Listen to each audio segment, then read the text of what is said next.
Political news, sports news, crime news કે તમારા રાજ્યના સમાચાર, હવે દરેક ખબર પર રહેશે અમારી નજર. ગુજરાતનો સર્વશ્રેષ્ઠ ન્યૂઝ ચેનલ. સિદ્ધપુર વિધાનસભામાં સરદાર @150 યુનિટી માર્ચ અંતર્ગત જિલ્લા સ્તરની ભવ્ય પદયાત્રા યોજાઈ.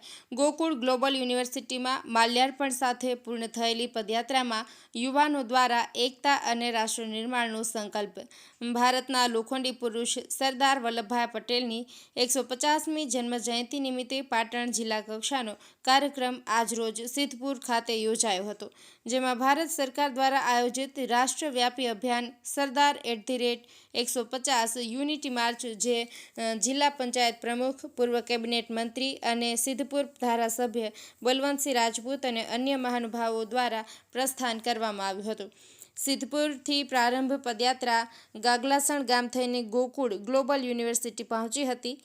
ગોકુળ ગ્લોબલ યુનિવર્સિટી ખાતે સરદાર પટેલની પ્રતિમાને માલ્યાર્પણ સાથે પદયાત્રાનું સમાપન કરવામાં આવ્યું હતું. આ કાર્યક્રમમાં એકતા શપથ તેમજ નશા મુક્તિના શપથ લેવડાવવામાં આવ્યા હતા. દેશની એકતા, અખંડિતતા અને રાષ્ટ્ર નિર્માણમાં સરદાર સાહેબના યોગદાનને બિરદાવવાના ઉદ્દેશ્ય સાથે યોજવામાં આવેલી આ પદયાત્રામાં યુવાનો, વિદ્યાર્થીઓ, સામાજિક સંસ્થાઓના પ્રતિનિધિઓ ઉત્સાહપૂર્વક જોડાયા હતા. સરદાર પટેલના આદર્શોને યુવાનોમાં પ્રેરિત કરવાનો અને રાષ્ટ્ર ભાવનાને વધુ મજબૂત બનાવવાનો પદયાત્રીઓએ સંકલ્પ કર્યો હતો.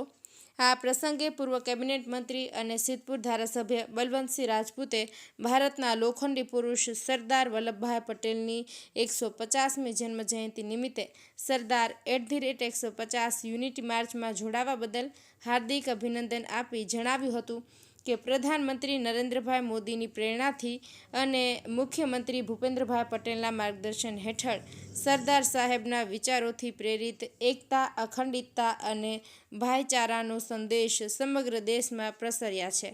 આ પ્રસંગે જિલ્લા પંચાયત પ્રમુખ, જિલ્લા કલેક્ટર તુષાર ભટ્ટ, સિદ્ધપુર નગરપાલિકાના પ્રમુખ, સંગઠનના ભાજપના હોદ્દેદારો ઉપરાંત બહોળી સંખ્યામાં વડીલો, યુવાનો, વિદ્યાર્થીઓ ઉપસ્થિત રહ્યા હતા. કમલેશ પટેલ, પાટણ.